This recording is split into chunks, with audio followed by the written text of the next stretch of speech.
Subscribe to FarmLab before we begin, because what I'm about to explain sounds exaggerated until you understand what's actually happening beneath your feet. When people talk about earthworms, they picture fat night crawlers surfacing after rain. What transformed my soil almost overnight were not those worms at all. They were smaller, rarely seen, and completely ignored by most gardeners.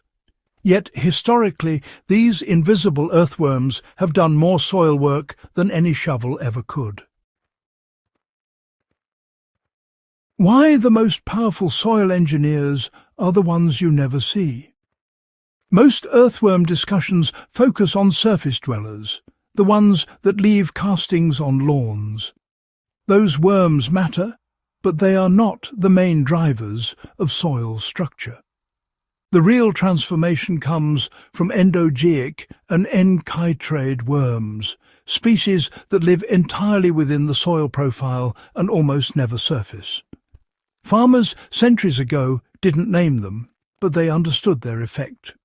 Soils described as sweet, friable or alive were soils dominated by these underground workers.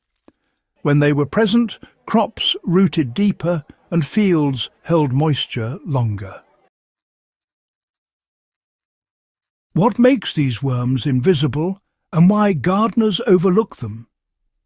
These worms are small, pale, and live below the first few inches of soil.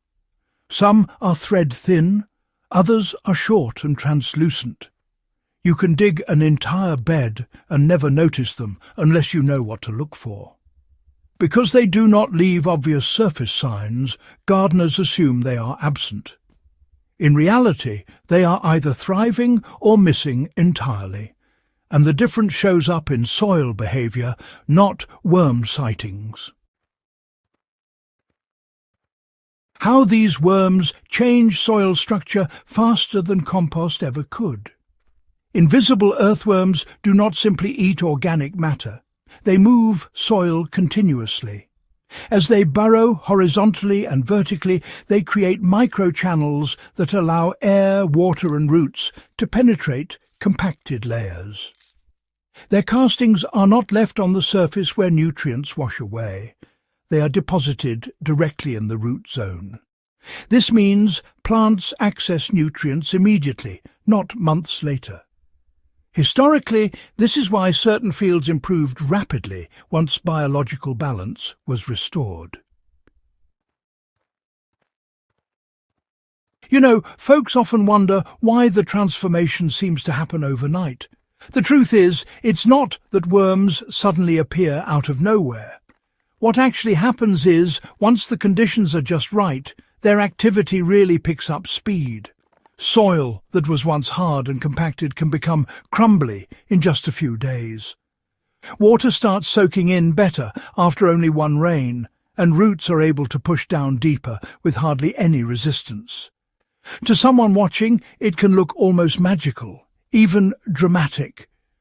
But in reality, the whole system has simply crossed a biological threshold. This same sort of effect was mentioned in old agricultural texts, back when land was rested or put back to pasture. So, what does it take for these invisible earthworms to really thrive? Well, they need steady moisture, organic matter right in contact with the soil, and as little disturbance as possible. Frequent tilling destroys them, and bare soil leaves them with nothing to eat. In the past, fields that were always covered or lightly grazed supported massive populations of worms. And interestingly, gardens that follow this pattern, even by accident, often see sudden improvements without adding anything new at all. Funny thing is, I ended up creating perfect conditions for them without really planning it. The change started when I stopped pulling plants up by the roots. Instead, I just cut them off at soil level and let the roots rot where they were. I gave up deep digging and paid more attention to leaving surface residues. Leaves, chopped stems, and fine mulch simply stayed where they landed. In no time at all, soil that used to fight back against my tools began to crumble apart in my hands. That wasn't compost doing the work. That was biology waking up, plain and simple. So, let's talk about how gardeners can encourage these worms deliberately. The first step, really, is ending unnecessary disturbance. Tilling, for example, destroys their tunnels and exposes them to predators and drying. Even shallow cultivation, reduces populations. The second step is feeding the soil surface, not burying inputs. Fine organic matter encourages worms to move upward naturally. This, in a way, mirrors how forests feed soil life without turning it. And, well, the third step is patience. These worms multiply quietly. When conditions are right, their numbers increase rapidly without introduction. Now, why does adding worms rarely work, but changing conditions does? Many gardeners, you see, try to buy worms. This almost always fails. Invisible earthworms are adapted to local soils. Imported species, more often than not, die or disrupt existing balances. Historically, land improvement focused on habitat, not inoculation. When soils were rested, manured lightly and protected, worms returned on their own. And then, how do these worms support fungi and bacteria simultaneously? Invisible earthworms act as connectors. They consume bacteria-rich material and excrete castings that fungi colonize. Their tunnels, you see, allow fungal hyphae to spread deeper. This cooperation is why soils dominated by these worms resist disease and drought.